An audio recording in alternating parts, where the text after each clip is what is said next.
One में राजा ययाति की तपस्या और उन्हें स्वर्गलोक की प्राप्ति।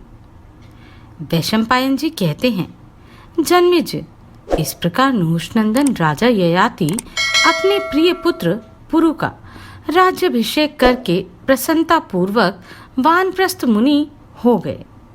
वे उन ब्राह्मणों के साथ रहकर कठोर व्रत का पालन करते हुए फल मूल का आहार तथा मन और इंद्रियों का संयम करने लगे, जो उन्हीं के समान थे। इससे वे स्वर्गलोक में गए। स्वर्गलोक में जाकर वे बड़ी प्रसन्नता के साथ सुखपूर्वक रहने लगे और बहुत काल के बाद इंद्र द्वारा वे पुनः स्वर्ग से नीचे गिरा दिए गए। स्वर्ग से भ्रष्ट हो पृथ्वी पर गिरते समय वे भूतल तक नहीं पहुंचे, आकाश में ही स्थिर हो गए, ऐसा मैंने सुना है। फिर यह भी सुनने में आया कि वे पराक्रमी राजा ययाति मुनि समाज में राजा वसुमान, अष्टक, प्रतदर्न और शिबी से मिलकर पुनः वहीं से साधु पुरुषों के संग के प्रभाव से स्वर्गलोक में चले गए। जन्मेजय ने पूछा, मुने, किस कर्म से वे भूपाल पुनः स्वर्ग में पहुंच गए? विप्रवर, मैं वे सारी बातें पूर्ण रूप से यथावत सुनना चाहता हूँ। उन ब्रह्म ऋषियों के समीप आप इस प्रसंग का वर्णन करें। कुरुवंश की वृद्धि करने वाले अग्नि के समान तेजस्वी राजा ययाति देवराज इंद्र के समान थे। उनका यश चारों ओर फैला था। मैं उन सत्यकीर्ति महात्मा ययाति का चरित्र, जो इहलोक और स्वर्गलोक में सर्वत्र प्रसिद्ध है, सुनना चाहता हूँ।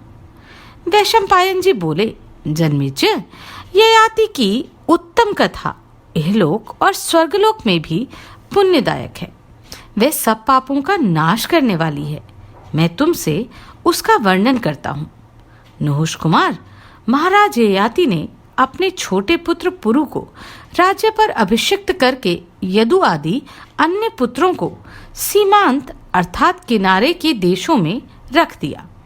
फिर बड़ी प्रसन्नता के साथ वे वन में गए। वहां फल मूल का आहार करते हुए उन्हें दीर्घ काल तक वन में निवास करना पड़ा। उन्होंने अपने मन को शुद्ध करके क्रोध पर विजय पाई और प्रतिदिन देवताओं तथा पितरों का तर्पण करते हुए वानप्रस्थ आश्रम की विधि से शास्त्रीय विधान के अनुसार अग्निहोत्र प्रारंभ किया।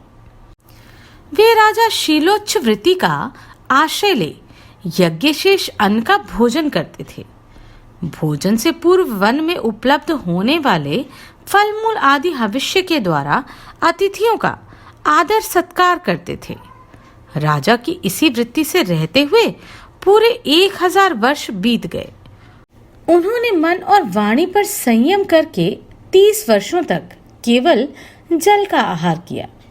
तत्पश्चात वे आलस्य रहित हो 1 वर्ष तक केवल वायु पीकर रहे। इसके बाद 6 माह तक हवा पीकर वे एक पैर से खड़े रहे। तदनंतर पुण्यकीर्ति महाराज ययाति पृथ्वी और आकाश में अपना यश फैलाकर स्वर्ग में चले गए। वैशंपायन जी कहते हैं, जन्मेजय, स्वर्गलोक में जाकर महाराज ययाति देव भवन में निवास करने लगे। वहां देवताओं, साध्य गणों, मरुद गणों तथा वसुओं ने उनका बड़ा आदर सत्कार किया। सुना जाता है कि पुण्यात्मा तथा जितेंद्रिय राजा ययाति देवलोक और ब्रह्मलोक में भ्रमण करते हुए वहां दीर्घ काल तक रहे। एक दिन नृपश्रेष्ठ ययाति देवराज इंद्र के पास आए और दोनों में वार्तालाप हुआ। अंत में इंद्र ने राजा ययाति से पूछा, राजन, जब पुरु तुमसे वृद्धावस्था लेकर तुम्हारे स्वरूप से इस पृथ्वी पर विचरण करने लगा, तुम सत्य कहो, उस समय राज्य देकर तुमने उसको क्या आदेश दिया था? ययाति ने कहा, देवराज, मैंने अपने पुत्र पुरु से कहा था कि बेटा, गंगा और यमुना के बीच का ये सारा प्रदेश तुम्हारे अधिकार में रहेगा। यह पृथ्वी का मध्य भाग है। इसके तुम राजा होगे और तुम्हारे भाई सीमांत देशों के अधिपति होंगे। देवेंद्र, इसके बाद मैंने यह आदेश किया था कि मनुष्य दीनता, शठता और क्रोध ना करे, कुटिलता, मात्सर्य और वैर कभी ना करे।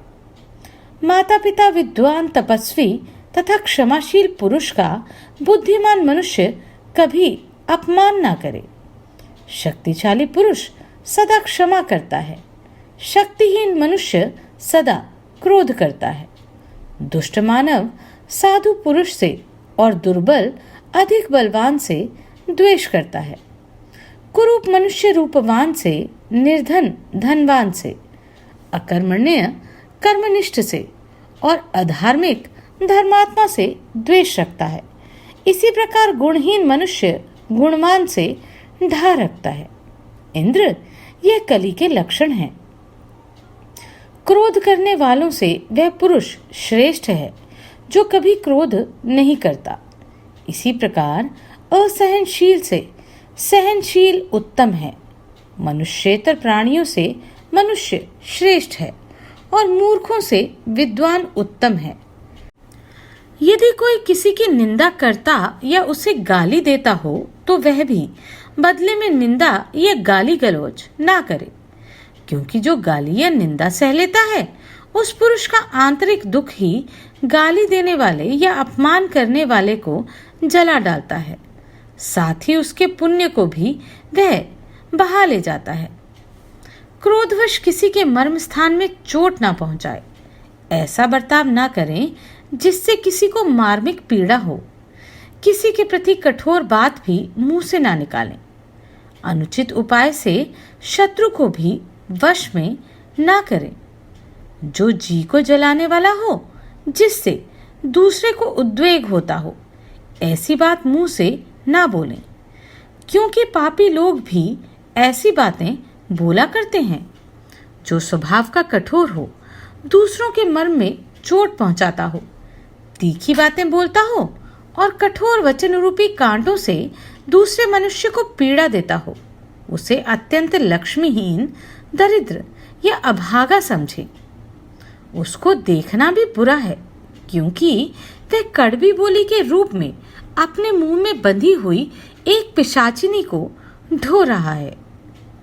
अपना बर्ताव और व्यवहार ऐसा रखें जिससे साधु पुरुष सामने तो सत्कार करें और पीठ पीछे भी उनके द्वारा आपकी रक्षा हो।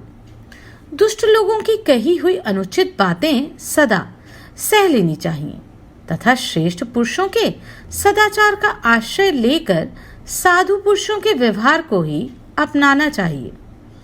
दुष्ट मनुष्यों के मुख से कटु वचन रूपी बाण सदा छूटते रहते हैं, जिनसे आहत होकर मनुष्य रात दिन शोक और चिंता में डूबा रहता है।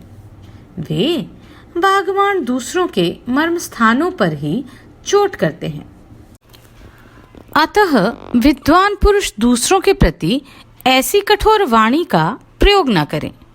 सभी प्राणियों के प्रति दया और मैत्री का वर्ताव, दान और सबके प्रति मधुर वाणी का प्रयोग, तीनों लोकों में इनके समान कोई वशीकरण नहीं है। इसलिए कभी कठोर वचन ना बोलें, सदा सांत्वनापूर्ण मधुर वचन ही बोलें। पूजनीय पुरुषों का पूजन अर्थात आदर सत्कार करें, दूसरों को दान दें और स्वयं कभी किसी से कुछ न मांगे।